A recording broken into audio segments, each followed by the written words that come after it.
Welcome into the best in paranormal programming. This is Darkness Radio. I'm your host, Tim Dennis. Folks, today's show I have been looking forward to for quite a while. I'll tell you why. We all have that experience in our life. When we're talking about paranormal experiences, it's the experience that changes the way we think about life and death. The experience that changes the way we think about paranormal investigating, and the experience that changes our lives in general. Our guest today is a man that you've probably seen on television, is a man that you've probably thought, well, I wonder what changed his world and changed his life. He actually has a book out there right now. Actually is coming out soon. It'll be out there soon enough. It'll come out on September 8th.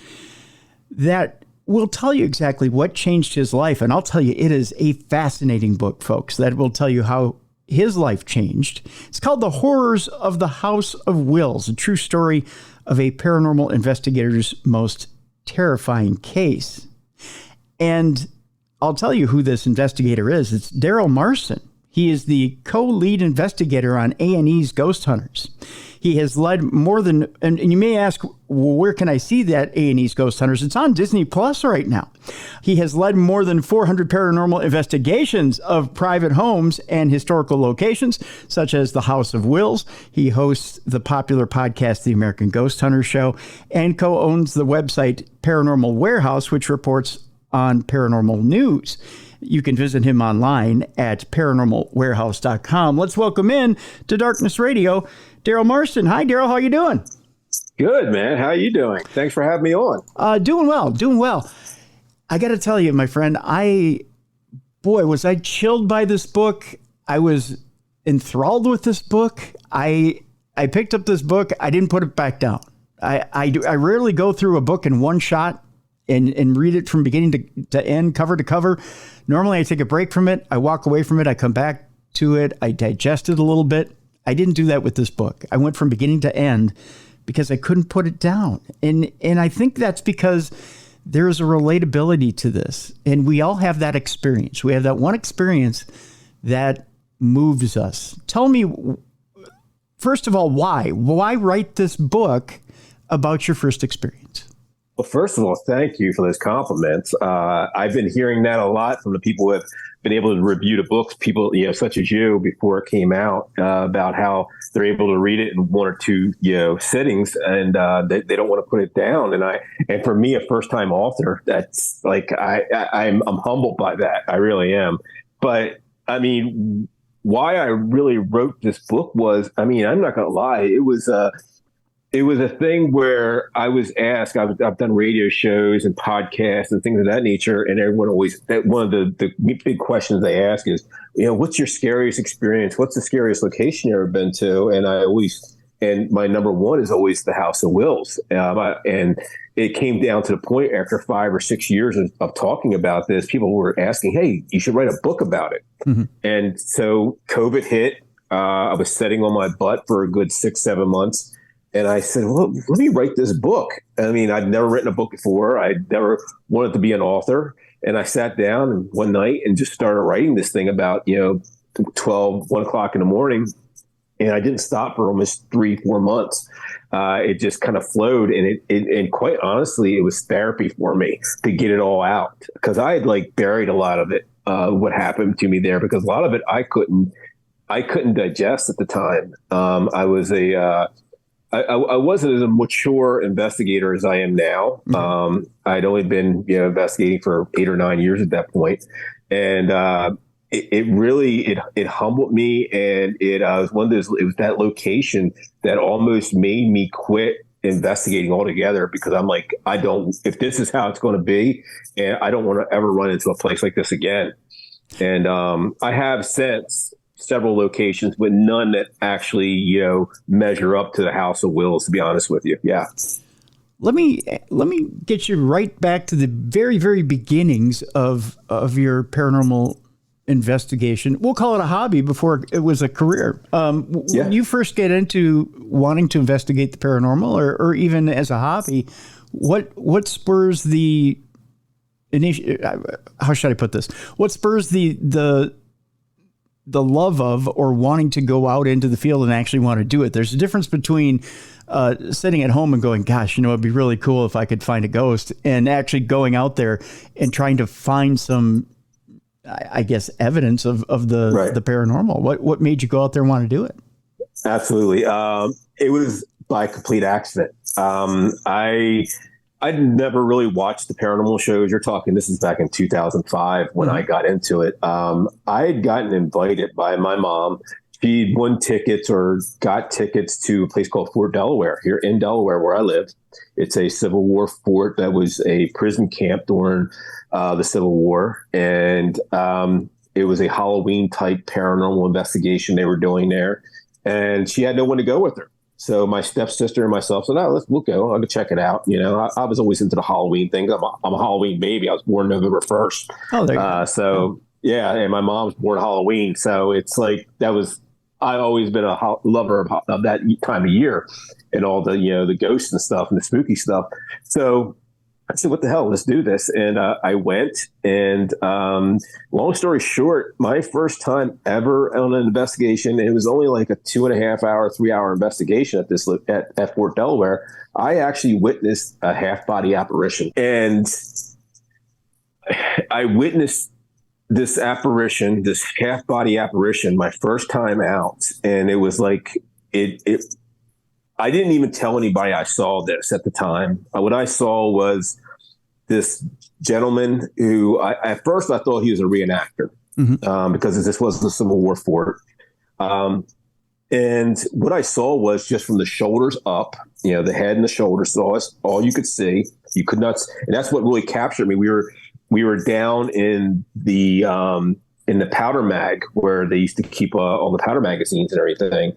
And I saw this man standing in the hallway away from the group that I was in. There was only 5 or 6 of us in this group.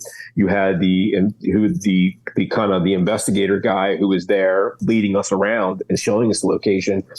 And I looked to my right over everybody's shoulders, and I see this person standing there. And what caught my eyes was he had no lower half to his body. Mm-hmm. There was no lower portion. And I can remember him vividly to this day.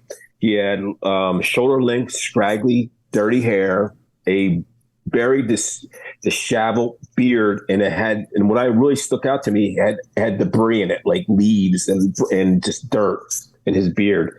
And he was there maybe 8 to 10 seconds, and he kind of sucked into like a ball, like almost, and just kind of disappeared. And all I knew from that night on, like when I left there, and even though I didn't tell anybody because I thought they were going to think I was crazy or I was making it up, that some way, somehow I wanted to recreate that or figure out what I saw. And that started my passion. That is crazy. So you see this apparition, and of course, now you want more. Now, I'm going to ask you a crucial question here, Daryl. What gets you to go out a second time? This is the thing. I mean, you see it the first time, you've got that passion to want to create it and do it again. This is always the crucial second step when you want to do it again. How do you figure out how to go out and have a second experience? Well, I mean, you got to remember too, back in 2005, internet was not really big at the time. There was none of the social media where you could actually, kind of research things. So it was me hitting the bookstores like Barnes and Noble and places like that to find paranormal books and read up on them and try to learn it. I knew nothing about being a ghost hunter. I didn't even know what a ghost hunter was or a paranormal investigator at the time. And I learned, by just jumping in there and learning, and buying, things off online, pieces of equipment that I saw on TV shows. And, of course, some work, some don't work. At least you think they are. Mm-hmm. And, you start using this equipment. And really, I went out on my own. And then a year or two later is when I met my wife. I was dating her at the time, and she had never done it before. And she'd been watching the shows. And I said, well, let's do this. And so we started going around to places like Gettysburg and places around Delaware. Fort Delaware, went back a dozen times, and and we over the years we capture so many cool things, just basically little vacations for us. We take the weekend and go and investigate, and it was just us and a couple pieces of equipment, recorders and things of that nature, or whatever was out at the time, and it grew from there. And I started my own team in 2011 called Breaking Paranormal, and I had hooked up with some people up in Ohio, and geographically speaking, people, I'm from Delaware, Ohio. That's 8 hours, 9 hours away. So It was like us meeting in the middle and finding these locations and kind of, offering up places that we've all been. And that's how I actually got introduced to the House of Wills from the people in Ohio, my investigators. Yeah. I want to get into the House of the Wills here in a few moments, but I'm really curious, and bear with me here, Daryl, when I ask you this. Between, like, say, 2005, 2006, when you're with your wife, and you're just kind of, and I want to talk about Gettysburg here in a second too. When you're going to Gettysburg and even back to Fort Delaware, what kind of equipment are you? When you say little pieces of equipment, what are you using? I mean, you said recorders, but are you using a K2? What kind of little pieces of equipment are you picking up? It's funny you say K2 because that was my first piece of equipment. My wife had actually bought me one for my birthday. Mm-hmm. It was like that was like big back then, the K2. We were using K2s. We started getting into like the spirit boxes, the original versions, like the hack shacks and stuff like that. Yep. We were using. So it was things of that nature. It was nothing high tech back then. It was, of course, but we were using a lot of that type stuff, REM pods, things of that nature. Yeah. Okay. Were you hacking your own shack hacks? No, I wasn't that. I wasn't that good at it. Okay. I was buying them off of websites and stuff. Like Ghost of Augustine and things of that nature. Yeah.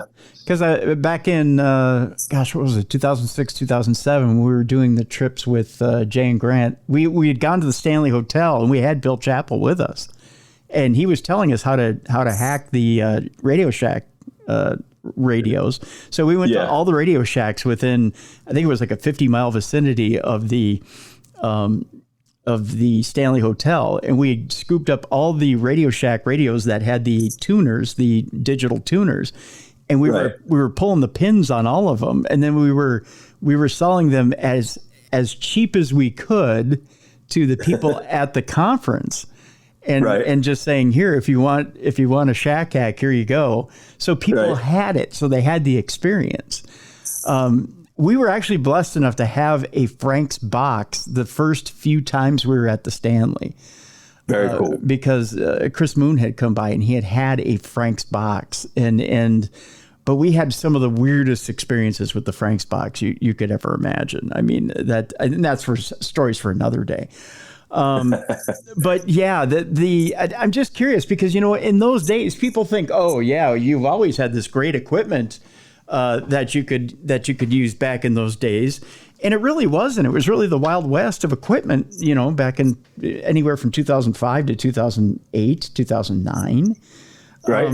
You were really dealing with very little as far as technology went. So I was just kind of curious what it was you were using when you were out there in the wild, so to speak, and gathering evidence.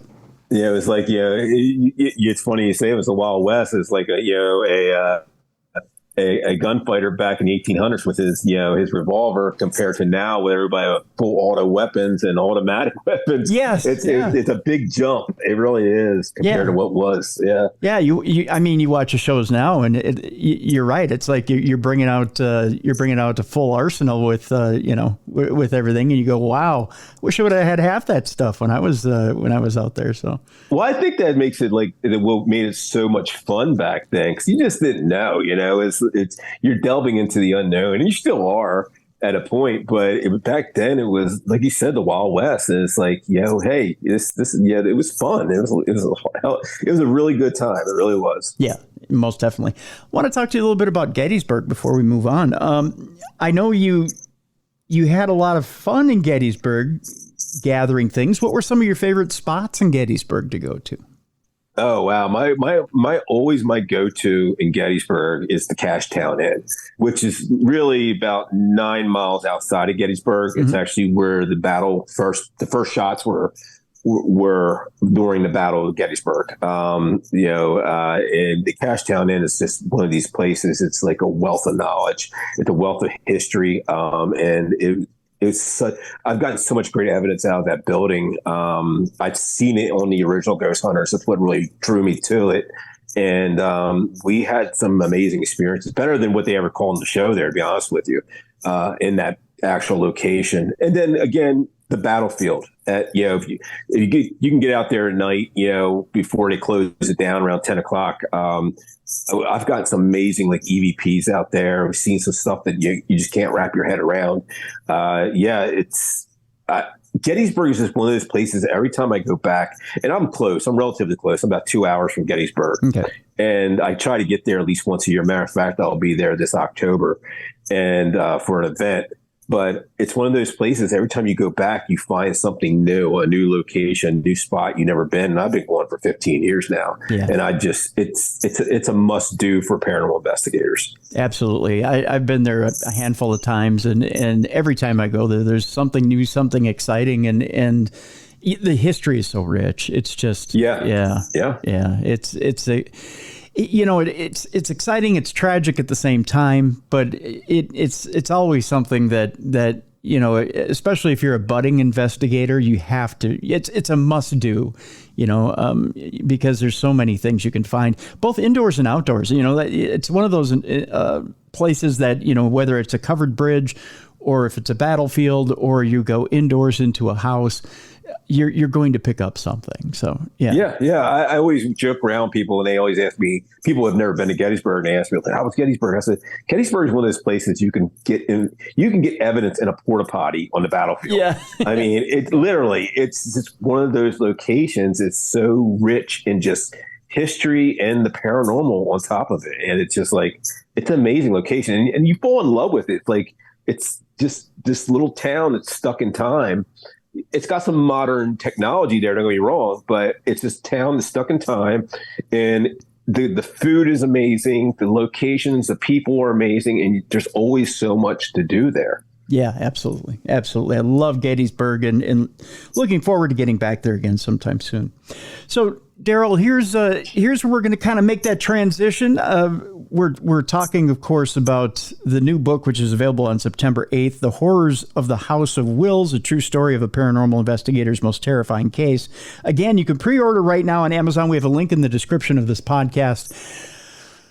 Okay, so now we've moved along. You're, of course, now with your wife, you're starting to gather this group, or this loose group of friends, and you're starting to get together on a regular basis, and you're investigating.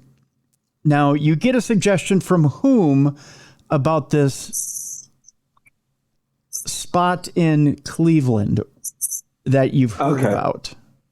Well, it's funny because I actually got this location when I was investigating Gettysburg with a friend of mine, Greg Knepp, who was part of my team. Him and Stephanie, they're both from Akron, Ohio, which is, geographically speaking, it's about half hour outside of Cleveland. And they were like, "Hey, we investigate this location called the House of Wills." And then they're going, this is 3:00 in the morning. They're going on about it. And I'm like, there's no way. Like, all this stuff is happening there. I'm thinking they're over exaggerating. And like, some of the things they were telling me was crazy. And I'm like, okay, whatever, let's do it. So literally about 3 or 4 weeks later, next thing I know, I'm traveling to the House of Wills. And it's, and it became, the weird thing about it, and I wrote this in the book, was I started having dreams of this location. And I don't know, it could have been just what I've been told, but I knew what this location looked like before I was even in the building. Okay. Like, I was having these really vivid dreams of it. And weird things started right before, maybe a few days before I left. Weird things started happening around my house. My dog started acting weird, hearing things, seeing things, which I'd never had before. Mm-hmm. And then it was like a build up to it. It was either something telling me not to go. At the time, like I said, I wasn't as mature as I am now as an investigator, but I went, and I tell you, I was not physically or mentally prepared for what I was walking into. None of us were. And we got to this location, and it's the only location. Is how I explained to people is it's the only place I've ever been. I've been to some crazy locations over the years. It's the only place I've ever been that it doesn't feel like so much it's haunted by just spirits, but the location itself is a living organism. Okay. And the only way I can explain that is when you walk in there, there's such an energy. And I don't know if it's the way the building was designed. It was designed by a Masonic architect back in the 1800s, a 32nd degree Mason. Mm-hmm. I don't know if it's the way he designed the building, but this energy in this building it's overwhelming. And that's what they kept telling me. Everyone kept telling me. And I'd spoken to other people too before I went, like who'd been there, and like, you're going to feel things there and see things there that you're not going to believe. The energy is just intense, and the energy is so strong in that building. Like you literally have to every 45 minutes to an hour walk outside and ground yourself and just get it off of you. It's the only place I've ever been to like that where you can't stand being in it too long. It's too much. You know, something interesting. You have the plans of the actual House of Wills in the book. Right. One of the things I wanted to point out here. First of all, I'll point this out, and then I have another question for you on top of that has to do with the actual energy of the building and the fact that you had you were having actual dreams about it, not dreams about it, but visions of it. We can call it dreams or visions or whatever before you went there, and things happening before you went there. If you look at the plans of the actual House of Wills, it's eerie. And I meant to bring this up to you. I didn't know if I was going to do this off air or on air, but since you mentioned it on air, I want to bring it up to you.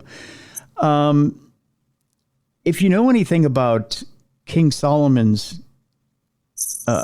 palace, or King Solomon's where King Solomon resided, and you know anything about Masonic lore, mm-hmm. It looks a little bit, when you look at the plans, like King Solomon's where King Solomon resided. Yeah. It's something that the higher and lower keys of Solomon and things of that nature. That's what really, like, this location is what really started me to really investigate more into the higher and lower keys of Solomon and things of that nature because of that location, sigils and things of that nature. So I understand exactly what you're talking about. Yeah. So as you had mentioned that, it was built by a Mason in the book, and when you included the plans, I started to look at the plans, and I went, well, and the fact that there were other things included, including an Egyptian room, and you had mentioned that the owner, the current owner, had certain things in there that we'll get to later in the story here. I started to go, okay. And I started to put some things together that we'll talk about again later in the show. But you said you had started to have these visions before you even went. And I wonder, and I want to bring up a theory here because I want to know where you sit with this. I know there are certain investigators that don't want to bring up the D word or demon. Right. Adam Bly, who's a demonologist, I don't know if you've ever had dealings with him or talked with him, will say that a demon will leave a calling card for you before you even have any dealings with them. A lot of times it'll be an appearance. They'll leave a vision for you. They'll do something to let you know, or that you're about to cross them before you even cross them. Right. With that in mind, in hindsight, because hindsight's always 20/20, I know what your theory is on this, and you've stated what your theory is about this haunting in the book. And again, we'll talk about that a little later. With that in mind, do you believe that we can speak the D word when it comes to this particular haunting? At least partially. Partially, yes. I don't know if that's what I was dealing with there, or any of us were dealing with. I do think there is a very dark energy there. And my teachings and learnings about about demons and things of that nature is usually you don't know you've crossed one until it's too late. It's not like they show themselves to your face right away. Mm-hmm. They're very patient, and they like playing havoc on your life and destroying your life. And in a lot of cases, that's what kind of happened. After I left there, I was having these things happen in my house that I had to get, I basically had to reach out to people in the field that knew what they were doing and dealing with these types of entities or, hauntings to help me get rid of it. And truthfully, the only thing that helped me get rid of it out of all the things that people were throwing at me was I found God. Yeah. And I found God really quick. Yeah. And that's what helped me. I'm not embarrassed to say that at all.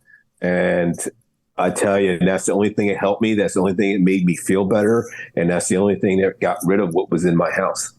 Absolutely. I can say that. Absolutely. I can say that. Yep. Absolutely. Yeah. I'll tell you what, Daryl, let's take our break right here. And I really want to jump into the meat of the story here because it is chilling. That's the only way to put it is the House of Wills is a place unlike any other. We talk about some of the most chilling places on earth. You could talk about Waverly Hills Sanatorium all you want. You could talk about Devil's Den in Gettysburg. You can talk about any of the places you want to talk about worldwide that could absolutely send chills up your spine. But the fact of the matter is when you read about this particular place, I think this place, the House of Wills, will absolutely astound you. And I know you're going to have a lot of people after they read this book that are going to want to go there. I'm going to ask you this before we go to break, Daryl. What would be your advice to the people who read this and go, even for a thrill, I want to go to this place? What would be your advice? If you do decide to go to this location, which I can't stop anybody, I don't want to say don't go. But what I want to say to people is if you go to this location, go there as a complete observer. Do not taunt. Do not open yourself up to it. I believe I said this in the book. If you go there, don't have any baggage in your life. And what I mean by that is if you're having any kind of marital, financial, health problems, anything, don't go because it feeds off of that. And I've seen it do it, not just to myself, but to friends of mine, to other investigators and people who have went there. Do not go because that type of energy, not just the House of Wills, but any type of dark energy at these locations will feed off of your problems in your life. If it's a true, dark spirit of some sort, demon, whatever you want to call it, it will pick up on that and it will use it against you. That's all I have to say about that. Yep. Okay. The Horrors of the House of Wills, a true story of a paranormal investigator's most terrifying case. It's available right now for pre-order. Book comes out on September 8th. I suggest you pre-order this book right now. Get it, and get it now. We've got a link in the description of this program. When we come back, more with Daryl Marston. We'll talk about the House of Wills, the extremely chilling experience the minute he came up to the door of the House of Wills. What he found inside just walking around will terrify you. We'll talk about that when we come back next on the best in paranormal programming. This is Darkness Radio.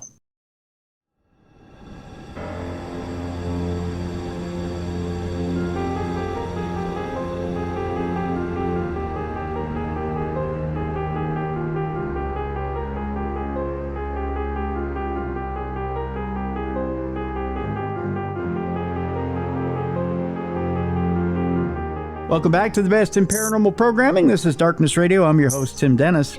Our guest is Daryl Marston, paranormal investigator, co-lead investigator of A&E's Ghost Hunters, and the author of The Horrors of the House of Wills, a true story of a paranormal investigator's most terrifying case. It is up for pre-order right now. We've got a link in the description of this program. Book comes out on September 8th. It's available by Llewellyn Press. Daryl, before the break, we teased that we were about to enter the House of Wills. I want to set the scene for our audience real quick.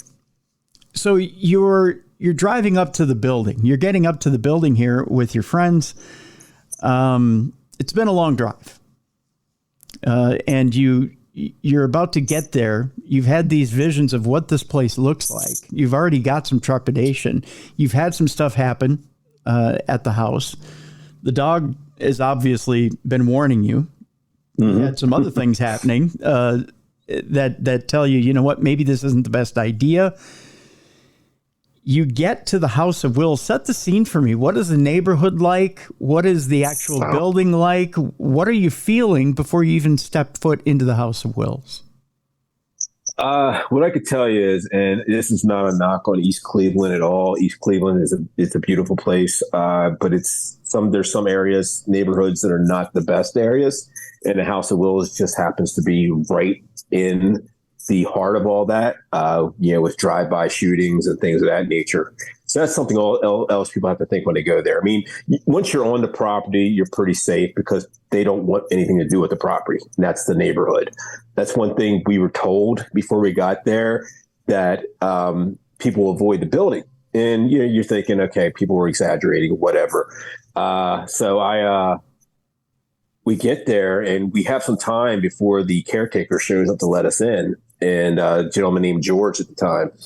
And he as we're waiting outside, I walk up to the sidewalk and I notice that people maybe a half a block away, instead of walking in front of the building, they actually are crossing the street, getting on the opposite side of the street, and then walking past the building, which I'm like, this is real. People are actually doing this. I sat there and watched 10 people do it over like a maybe 15-minute period of time.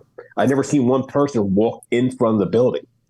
From what I was told, that people are afraid of the location, and they do believe that there are certain people in that neighborhood of East Cleveland that believe that all the bad doings or the decline in the society around there is due to the House of Wills. That it is has drawn in so much dark energy in the neighborhood that the drive-by shootings, the drug abuse, the drug dealing, and things of that nature are all a byproduct of the House of Wills. There are people who believe that in the community. And I wrote about most of that in the book, what I was allowed to, put it that way. And that's one of the things I noticed. And finally, when the caretaker showed up, one of the first things he said to us before you start your investigation, now it's still daytime out. This is July. So it's about 7:30, 8 o'clock at night, I believe. And so there's still a little daylight. He said, we have to clear the building. And I'm like thinking to myself, I was a firearms instructor, so I know what clearing means. And I'm just making sure he's saying what I think he's saying. Yeah. Clear the building. And I'm like, clear the building? Do you mean like clear the building of people? And he said, yeah, there could be a possibility. There could be people inside. We don't know. So I'm like, okay. And I always, I have a concealed carry, and I always carried, and a couple of the guys on the team also concealed carry. So yeah, we went in and took about a good hour. The place is when you look at it in a pictures don't do it justice. It's huge. I mean, it's amazing inside. It's room upon room upon room, rooms inside of rooms. So it took a good hour to clear the entire location to make sure there was nobody in there. There was a story that's in the book that one of the caretakers was attacked by a guy with an axe. True story.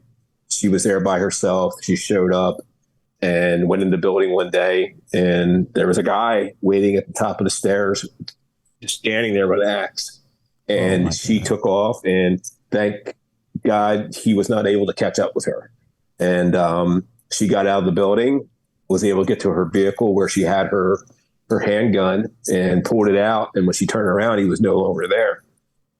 She called the police. Police showed up. They swept the building. They couldn't find the guy, but all they could find was the actual axe sitting, I believe it was sitting next to the stage area in the auditorium. So there's stories of that. There's true stories about that. That actually really happened. Yeah. Wow. Wow. So what is it about this place? What's the history of this place, Daryl, that makes it so bad that the locals don't even want to cross in front of it? They'll cross the street around it. That makes this place so bad. What is it about this place that's so bad? Good question. It started out, like I said, it was an architect who was a 32nd degree Mason. It's all in the book. He designed the location back in. See, the crazy thing is that the records are really hard on this place to find exactly when it was built. We do know it was definitely built around 1890, between 1850 and 1890. There's parts of the building they're saying are from the 1850s. But so we'll say 1890. The architect comes in there. He's a 32nd degree Mason. The Masonic Temple of the Cleveland, Ohio area. Really well known Mason in that area. He built this location. Many locations in Cleveland are still standing to this very day. And so after that, after it was a Masonic Temple, it became a German social club for many years during around World War I. So you have that. Then it became a hospital for several years. I believe it was a Hebrew hospital. It was rumored to be a speakeasy. I could never find any actual evidence of that. But if it was truly a speakeasy that was never found out by the federal government, you would never know. There would be no record of it anyway. Mm-hmm. So you have that. And then in around 1945, it became Cleveland's largest African-American funeral home and mortuary. And and so you got these layers of all this stuff going on. And it stayed that way all the way up till the early 2000s. Now, the original owner, Mr. Wills, he passed away in 1971. And that's how I got the name the House of Wills. He passed away and he left it to his children who ran the location, and it declined over the years and all the way up to the early 2000s, where there was some not so much tomfoolery, but there's some fraud and things of that nature going on, and the place got shut down, and some people did get arrested and went to prison. So it sat for about 10 years, from I'm going to say 2002 to 2012, where a gentleman by the name of Eric Freeman bought the property. He felt, and I've talked to Eric several times. I've had meetings with him, and I actually had to get his permission to write the book because he is the owner of the property right now. Mm-hmm. And Eric Freeman, and this is all public knowledge. He is a high-ranking priest in the new Church of Satan. Okay. So he purchased this property. He brought his beliefs there, and I'm not knocking his beliefs. Everybody's allowed to believe what they want to. Sure. He's a businessman. I've spoken to him. He doesn't push his beliefs on anybody. Mm-hmm. And that's one thing I respect about him. He does what he does, and that's it. But so you're bringing this dark energy of he has done rituals in the building. Okay. So you got that layered on top of everything. There have been murders there. There have been all kinds of rumored, sexual assaults, things of that stuff in the building, not by him. Right. This is before him. Right. So you have all these different layers of this good and bad over the years, just layered on top of each other. And then you introduce a gentleman like Eric Freeman, who brings his beliefs into the building. That's why I think this place is so scary to the community around it. They're not used to that. They're not used to having basically a high ranking or a high priest of the new Church of Satan or running a building in the middle of their neighborhood. And I think rumors fly like they do, and they get pushed around, and people think that's probably why the place is so dark in energy and haunted. And it very well could be some of that you got, who knows what is brought into that building. What I saw with my own eyes with the statues and things of that nature that were in the building when I was there, that are no longer there because they were actually burnt about 7 or 8 years ago in a fire.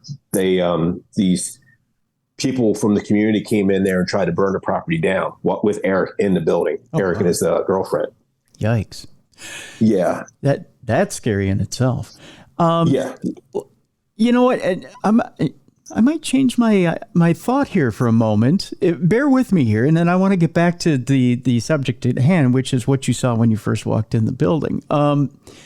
Originally I said, do you think there was a demon involved showing you or making its calling card when you had these visions? I'm going to change my thought now here, Daryl, and that's this.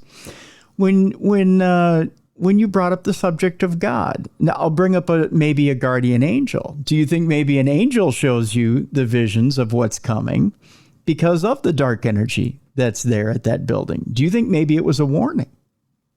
Yeah, absolutely. Quite possibly. Yeah, I do. And I still think to this day that,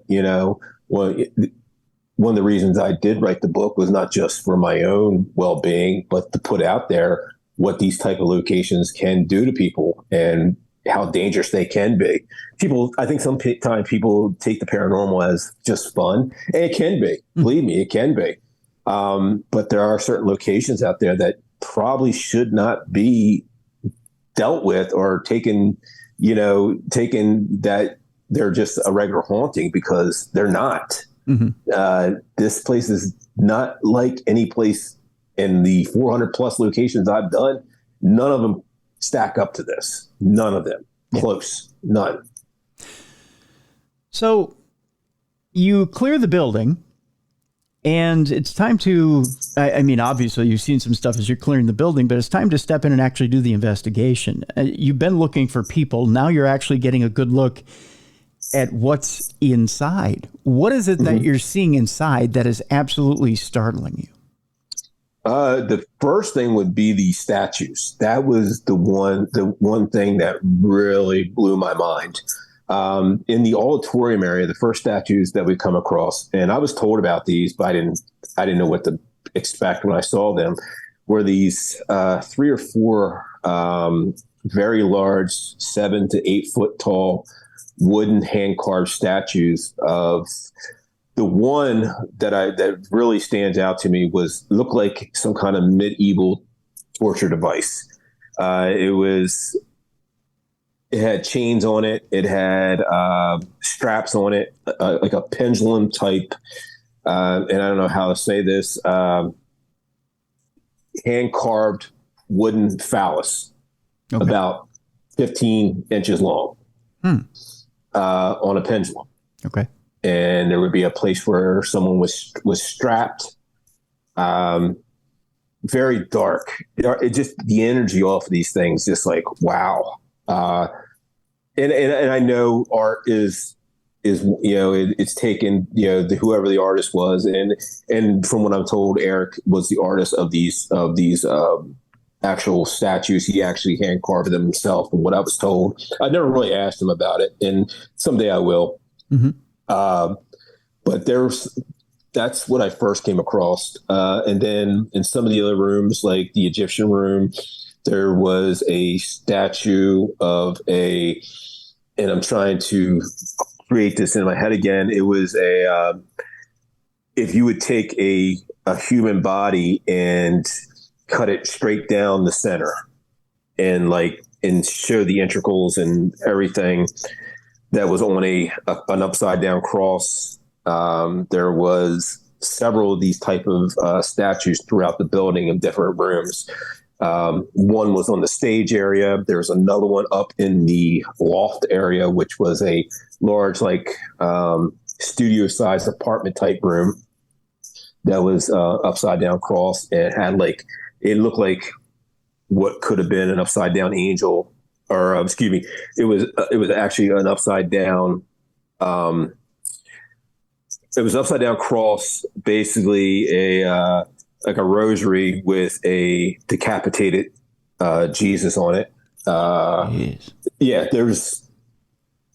there was these types of statues and, and things were strewn throughout the building. Wow. Shocking to say the least. That's for sure. Yes. That's for sure. So immediately your senses are overwhelmed. You're already overwhelmed as you walk in. Yeah. So you've got to get it together, obviously, because you've got other things that you're going to be looking for supernaturally. What do you do to center yourself at this point to start looking for other things? That's the problem. I didn't center myself, and I think that's why I left myself open to it. I was like gunning, trying to get this investigation going because I knew I'd basically had about 15, 16 hours before I had to turn right back around and hit the road again. So I don't think I even took time to center myself at that point. It was like a lot of like, hey, let's get set up. And, we were setting cameras up everywhere. I think we had like a total of 10 or 12 static cams throughout the building. We had, a base camp with monitors and things of that nature. And that took several hours, at least 2 hours to set up all that. And the one thing we did do, we had a meeting outside right before it got dark. And I'll never forget this. And this is one of the craziest things to me because I never had a vision like this before, where we were having this meeting. There was 4 of us there, including myself, and where we kind of stood in a circle, and Stephanie wanted to say a prayer. And I'm like, okay, I'm like kind of rolling my eyes at the time, like whatever, let's do this. And we said, she said a prayer. And during this prayer, I had this crazy visual, and I'm not even saying a vision, like it felt so real in the moment where we're saying the prayer, and all I can remember in my head was laughing. And I visioned myself pulling my firearm on these 3 people. Crazy thing is, when we were walking away, I stopped Keith, who was the investigator who came with me from Delaware. And I said, man, I just had this crazy vision. He said, stop right there. He said, let me tell you, I had a vision too. And he explained to me the exact same vision that I had, that he had. Same thing. Right then and there was like, okay, this something's not right. Something is not right here at all. Yeah. And then we entered the building, and it was like we made an oath to everybody: no one goes anywhere in that building by themselves. I don't care if it's in a bathroom or whatever. You do not go anywhere by yourself. Everyone needs to be together. Very good idea. And yeah, I got to ask you this question, Daryl. At this point, when you realize, when you and Keith are talking to each other, that there's something messing with you, at this point, it's malevolent. You have to know it's malevolent. Right. Is there a thought at this point that maybe you need to go in with someone who's, I don't want to say clergy, but someone who's related to clergy, maybe someone who's, and at that point, are you offending Eric if you come in with somebody who's clergy, someone who's not of his beliefs? Right. Yeah, absolutely. I mean, and we really, honestly, if I had someone who was part of the clergy nearby, I would have definitely brought them with me. I don't, at that point, I don't care who I was, offending, but truthfully, didn't have the time. Wasn't really thinking like that. We were just thinking, I never thought that I would have something follow me home. And that was the kicker. And I wish that I would have thought this case out better. I wish this was a case that I would have taken on like now, where I'm more mature and I know better. But unfortunately I didn't. And that's probably why this book is, so it's so good to so many people, because it happened, man. It shows that I don't care who you are and how good you think you are. You're very vulnerable to this type of haunting, of this type of, entity. Stephanie was the one, it seems like, in this entire scenario, who was thinking ahead of time. She actually brought Sage to the investigation. Yeah, she did. Yep. And at that point, I've never even used Sage. I knew what it was, but I never had used it. And she used it on us toward the end of the night. And she actually gave me some to take home with me. And when I was having the things happen in my house, I started using it, and it helped for a little bit, but it wasn't the end all be all, but it did help. Sure. And we're going to leave some of this for the book for people to read. I do want to, because there's some other things that happen to you at home, and I want people to read about those things inside the book, Daryl, because Sure. Again, there's some, and I think it's safe to say that there are some things that are absolutely chilling that happen to you in your story, that I want these people to follow up and get from the book. I want to move on to how tragedy becomes fortune and misfortune becomes fortune. I want to move on to how this investigation game goes from being a hobby to a profession. How is it that paranormal investigation goes from just being an everyday hobby to you ending up on A&E's Ghost Hunters? Oh, wow. Luck. I tell you, it's crazy because I never really wanted to be on a TV show or anything like that. I never really thought about it. I'm like, yeah, whatever. And I used to, and on my show, the American Ghost Hunter show, which, I mean, I haven't done that show in almost 6 years now. It started out, a small little podcast on YouTube, and it grew over a 3 or 4 year period. It got pretty big. And that's where they actually found me. The producers and people from Pilgrim who, produced Ghost Hunters, they saw someone, I don't know, it came across someone's desk. And that's how they found me. And I remember getting a phone call one night, from a number I didn't know out of Burbank, California. And I'm like, who the hell is this? And I didn't even answer it. I let it go to voicemail. And they left a message. And the next thing I know, we're playing phone tag back and forth. And next thing I know, I'm flying to LA and signing contracts. And a couple weeks later, hitting the road hard and filming, man, it was crazy. It happened so fast. It was such a blur. It really was. What's the difference between an investigation on television and one that you do yourself? Wow. I've been asked this before. I tell you, investigating on TV, I mean, investigating for yourself, basically, you usually you're renting a location or you got a location you're going to for a night. And you pack up at the end of the night and you go home. Well, on TV, you're there for anywhere from 5 to 10, sometimes 14 days on one location. And that's how we I can't speak for the other shows, but that's how we filmed. Mm-hmm. And it would be from going from filming, say, in Texas this week, and then you're jumping you get one day off, and then you're jumping on a plane on a Sunday and you're flying to Alaska. And then you're flying to, say, Mississippi. It was very run and gun, and you lived out of a suitcase. Yeah, crazy.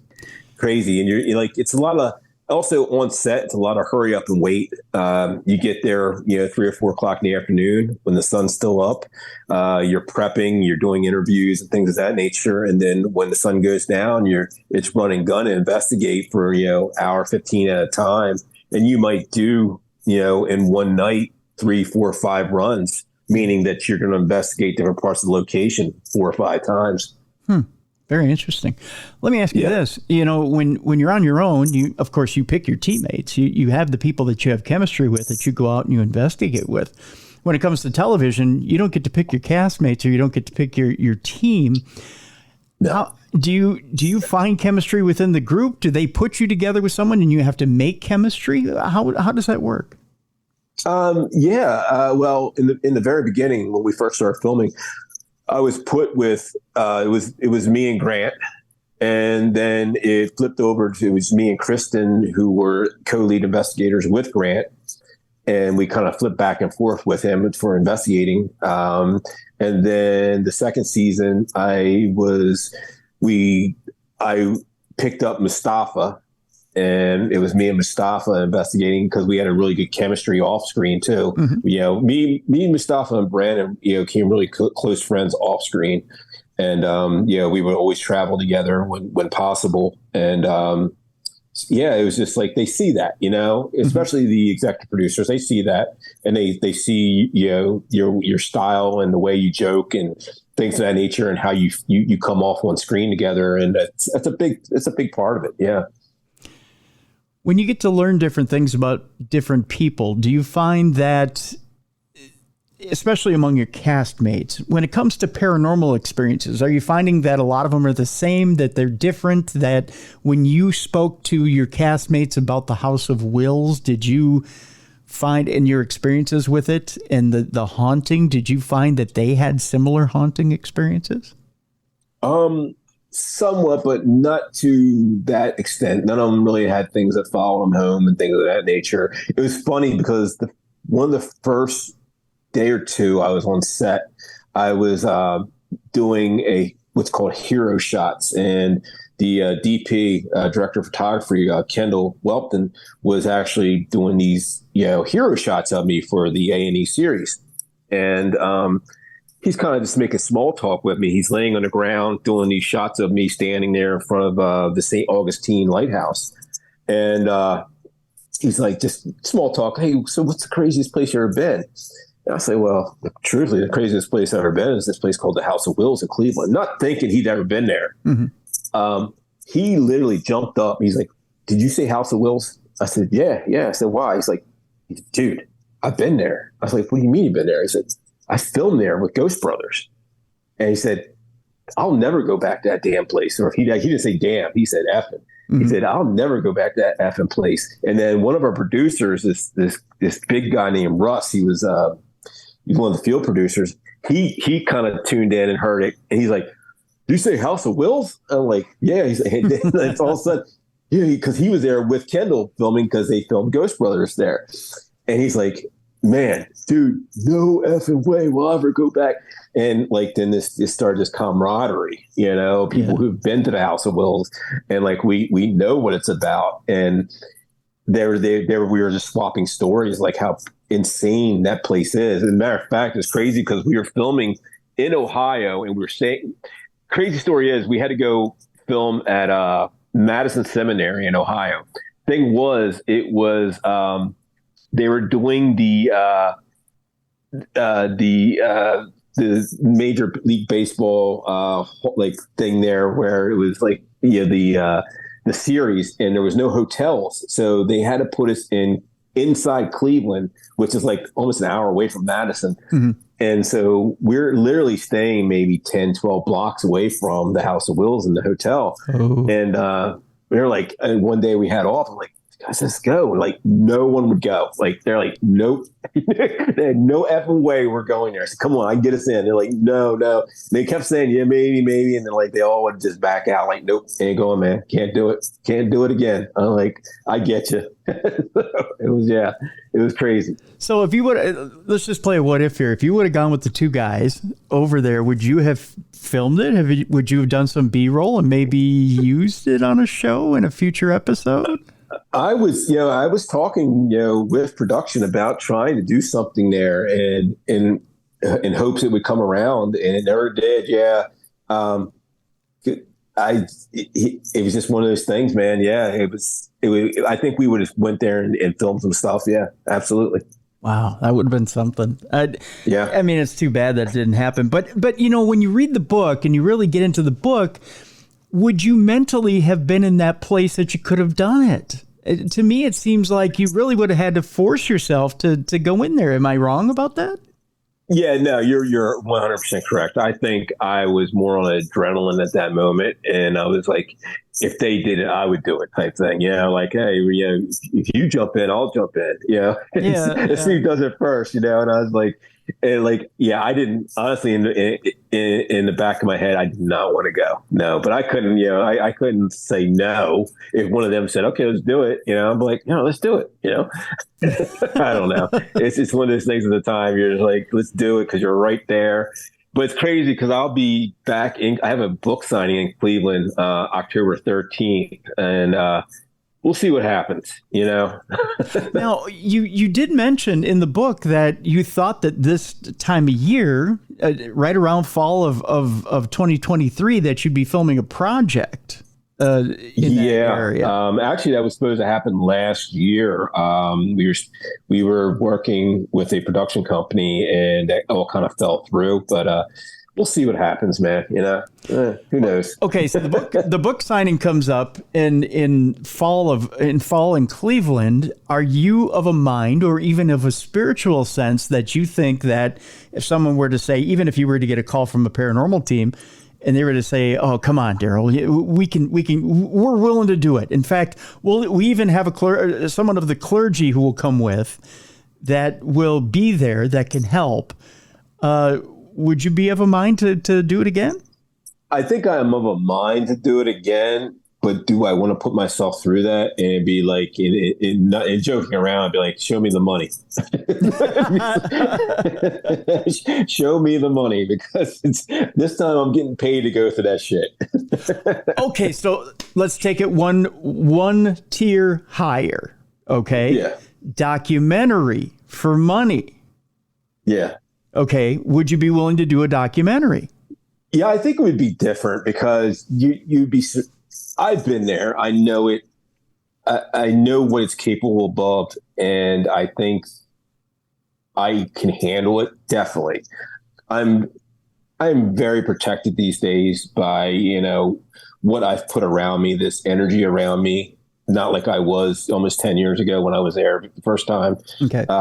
So I would just be, my concern would be for the people who are with me. Okay. That would be my main concern, keeping an eye on them. Because, you could tell people all you want till you're blue in the face, and they might not take it seriously. Some may not. And, to keeping themselves, protected and like I said, man, don't bring baggage in there, because it's going to feed off of it. Like I said, financial, health, marital, don't bring it there. If you're having problems at home, do not go there, because that negative energy will feed off of that. I'm just thinking, now hear me out here, because sometimes I'm a bit of a mad scientist when it comes to ideas. If you could grab somebody like Grant Mustafa and you could bring in someone who's a seasoned, let's just say a seasoned demonologist like John Zaffis, who has a tie to, a family such as that, or someone who is related like that, a demonologist who would come in, who would be available, and there were a production company behind it that would be willing to, put up cash. I'm just saying, would that be enough of a comfort level, and especially with cash behind it, that would make you jump? Yeah, I mean, it would definitely. You put an A-list team together, like what you just spoke of, Zaffis, Grant, Mustafa, people like that who I feel comfortable working with, and I know everyone will have each other's back and know what to do if a situation did go south. Yeah, definitely. Yeah, definitely. I mean, not to knock my team that I was there with before, never. But I think we were all a little bit immature at the time to be going to such a crazy place that we had no business being in. Okay. Again, just playing hypotheticals. That's all. Yes. Yeah. I get it. But it speaks a lot to the people you have beside you and your mindset, where you are spiritually, things like that, and whether you would want to even relive that. And of course, there's a dollar sign there that would talk as well. And for people that say a dollar sign, come on, Tim, why would you talk about money? Because money, again, is energy exchanged. People don't realize that. There's an energy exchange with money as well. There is a price to what you will go and do. And it is a wear on your soul a little bit to go in and try and experience some of this stuff again, especially in the name of entertainment. Let's face it. Yeah. If you're going to put yourself through something, there has to be some energy exchanges. If I'm going to put this energy out, some energy has to come back in. And that's essentially what money is. It's some sort of energy exchange in order to do something. I want people to understand that as well. Speaking of the difference between amateur and professional, let's talk about that for a second, because you put something brilliantly in the book, and I've argued this for years, and you put this so brilliantly, Daryl, in the book, the difference between ghost hunter and paranormal investigator, and you separate it so wonderfully. I tried to put it in a different term, and I think somebody might have got offended by it because they emailed me and they said, "How dare you?" I tried to say hobbyist, and I forget what the other word was. I used hobbyist, and they hated the fact that I used hobbyist. But you put it brilliantly by saying ghost hunter and and paranormal investigator. Tell me the difference between ghost hunter and paranormal investigator, and why your term is better than mine of hobbyist. I mean, if I can remember correctly what I put in the book, but I mean, I'll try to explain it to you without offending anybody, hopefully. A ghost hunter to me, and it's crazy because, the show is called Ghost Hunters that I was on. But a ghost hunter is someone who does this as maybe not so much a thrill seeker, but they just go to have fun. They want to go investigate, not be bothered by all the scientific terms and be weighed down by something like that. And it's all about having fun. Like a week, you go once a month on the weekend or whatever and do your thing. A paranormal investigator is someone who actually investigates paranormal activity, where they try to prove or disprove a location, an event, a haunting, and they're willing to put in the time. A real paranormal investigator will put in the time. Like, you're talking anywhere from weeks, months, even years to either prove or disprove a haunting. Mm-hmm. Now that's how I put it, and please correct me if I'm wrong. That's how I put it in the book, but that's how I try to explain it to people. You did, and you put it brilliantly. And the fact of the matter is, it's okay to be a ghost hunter. You don't have to be an investigator. You don't have to say, "Hey, I'm in it for the science, and I'm going to do this, and I'm going to." You know what? You don't have to have the pedigree. If you just want to go out there to find evidence and say, "Hey, look what I got." If you want to be the trophy fisherman, go out there and be the trophy fisherman. That's fine. Right. Go have fun with it. Nobody is disparaging you if you do it. Exactly. Yeah. I mean, in my opinion, and this might get a little slack from this, but in my opinion, a ghost hunter also is someone is somewhat of a thrill seeker. You want to get scared in the moment. You want to go have a good time and get a jump scare or whatever. I'm all for that. Believe me, because I know that fine line, and I'll admit it. I know the fine line between entertainment and being an investigator, because the entertainment side of it is ghost hunting. Yeah, that's what you see on TV. Yep. The paranormal investigating side of it, there is no series long enough to film that. You just can't. I mean, it's like I said, it could take weeks, months, even years to investigate a true paranormal haunting, and to prove or disprove, and to do the different layers of investigating, where you could try to connect take it from a pseudoscience to an actual science, which hopefully we see in our lifetime. I don't know if we will or not, because people don't get along enough in this field, unfortunately, where they can all come together and work together and try to prove that these paranormal events are real. What I can say is, over the last 5-6 years, I have been seeing a lot more scientists getting into this field, and getting their feet wet, basically, and trying to investigate and put out equipment to actually try to prove this. I mean, one of the things on our show was, when they gave us the camera for filming photon events. Mm-hmm. That was given to us by a scientist, loaned to us by a scientist. That camera was been used by the military and by NASA for 30-some years now. Yeah. To collect single photon events. And for us to have it, to be one of the first teams ever on TV to use it, and to actually capture, these photon events showing paranormal activity, that's a big thing. Oh, yeah. And that's a big thing from the scientific community to actually say, "Hey, you're getting these things, so we're capturing these photon events. We want to see what you could do with them." And that's basically what they did, and it worked. Yeah. So that's a step in the right direction. It really is. Absolutely. And let's face it, if you did a show about, not a show about ghost hunting, but a show about paranormal investigating, most people would be bored silly because it would be 4 hours in the dark with not a lot going on. You would be bored to tears. Thank God you have the show about ghost hunting. Let's just put it that way, because you're getting what you want on the screen. Daryl, kind of wrapping things up today. If what lesson do you want people to come away with reading the ghost or the horrors of the House of Wills, a true story of a paranormal investigator's most terrifying case? What is it that you want people to come away with?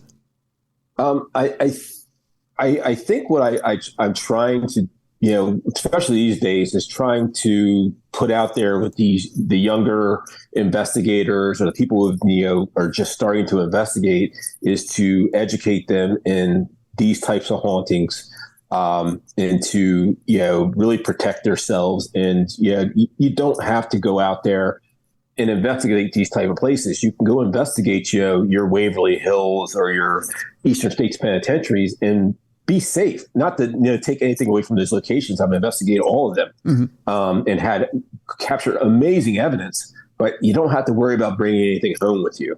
There are these type of locations like the House of Wills, and there are other ones out there that it will follow you home. And I'm not the first person it's followed. Believe me, I'm not special in any type of way when it comes to the House of Wills having things follow people home. It's happened to multiple people over the years.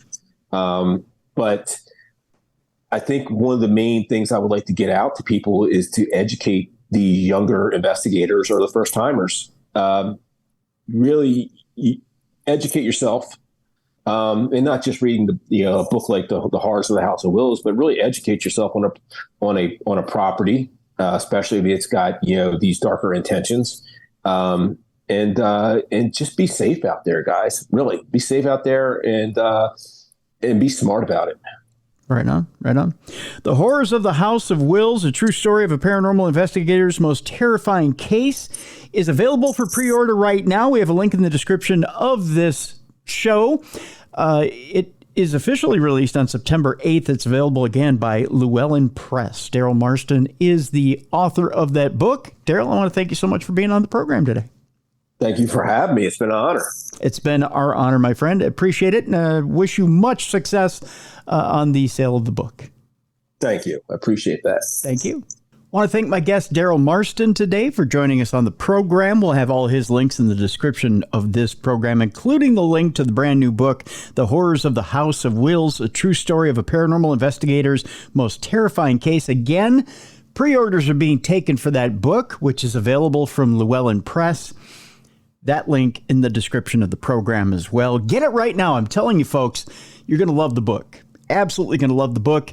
Some very terrifying stories in this book. Some stories that will absolutely just chill you. Some stories that will scare you in this book.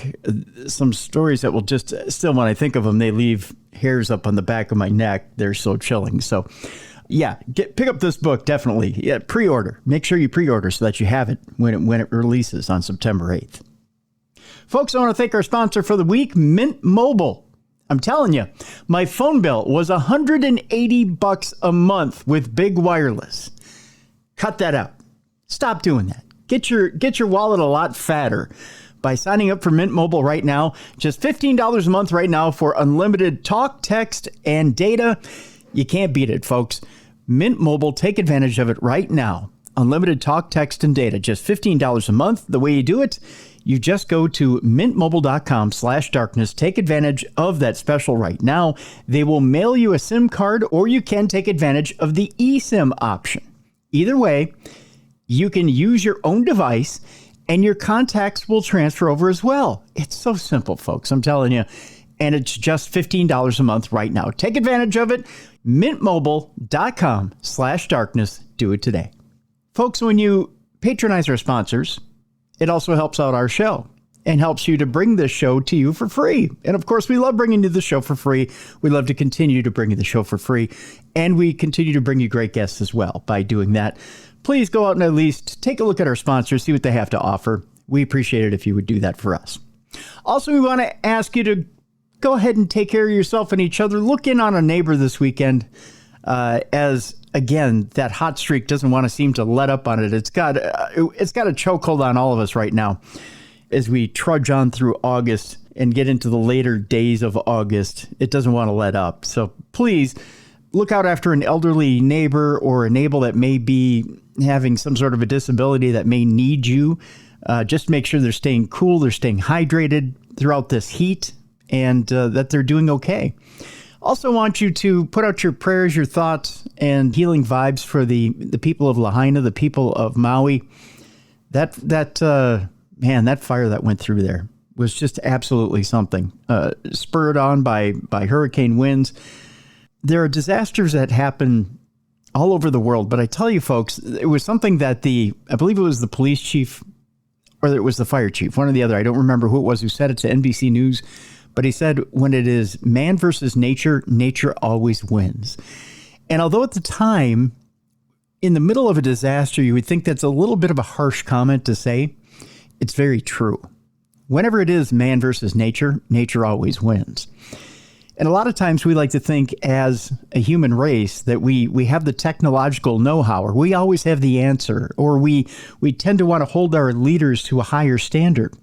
Because we do have technology on our side, because we do know better, because we are so advanced. But it's true. When it comes to man versus nature, almost 99.9% of the time, nature's going to win. It's an awesome force. We really are just fleas on the backs of Mother Nature. And eventually she's going to shake and we're going to fall off. Just remember that as you head into the weekend. I know it's a little bit of a gruesome thought, but the fact of the matter is we're fortunate to be on this planet. We're fortunate enough to be sustained on this planet. It's really an attitude of gratitude when you wake up in the morning.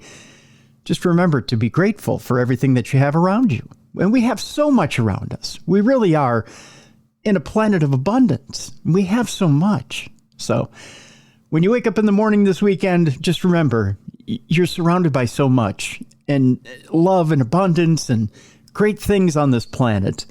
Just take a moment to be thankful for the things that you do have. It's such a wonderful, wonderful existence. I'm grateful for you guys. So I'm going to say before I sign off here, thank you so much for continuing to listen to this product. Thank you so much for all the wonderful responses I get from you on email, on social media, and just the wonderful comments you have, even on reviews. Although there's a select few of you out there that don't like to give good reviews, and I know what you're doing. Shame on you. But for the rest of you who give positive feedback and even who give constructive feedback, I love to hear the people who don't necessarily agree with some of the things on the program, but want some things to change. I love you people too. The fact of the matter is, I love people who have skin in the game. They want to hear some different things on the program, that love the program. They're invested in the program. Those are the people I love to hear from as well. So thank you, folks. Thank you for sending in your story submissions. Thank you for sending in your Parashare story submissions. Thank you for sending in articles for Dumb Crime, Stupid Criminals, and sending in articles for supernatural news. It's you guys who keep the show going and keep the energy going and keep Bruiser and I going. You really do make this show a passion for us. It's not necessarily one of those things you do for the money. You do it because you're passionate. You do it because you've got a community of people around you who are just as passionate about the show as you are. And that's what makes it so fun. I mean, this show is fun. So I really do appreciate you guys. So thank you so much for making work fun, because it's really not work. I get up and I play all day. I don't really have a job. I mean, come on. So thank you so much, guys, for making this life so much fun. I thank you so much for that. Have a great weekend, guys. Go out there and have some fun yourselves. We'll be back next week with some great shows for you, and great shows going out of August and into September. We're getting closer and closer to a certain paranormal celebrity being on the show and unveiling his brand new biography. Kind of excited about it. Not that I wasn't excited about our friend Daryl today, but a very good book, by the way. And again, the book, The Horrors of the House of Wills, a true story of a paranormal investigator's most terrifying case. But this celebrity, I think, is going to surprise you. I'll give you a little hint in the weeks to come. So there you go. And yes, I will be at Michigan Paracon, so come say hi. That'll do it. Thank you so much for Beer City Bruiser, for Mally Fox, for Jessica Freeberg. I'm Tim Dennis. Thank you for listening to the best in paranormal programming. This is Darkness Radio.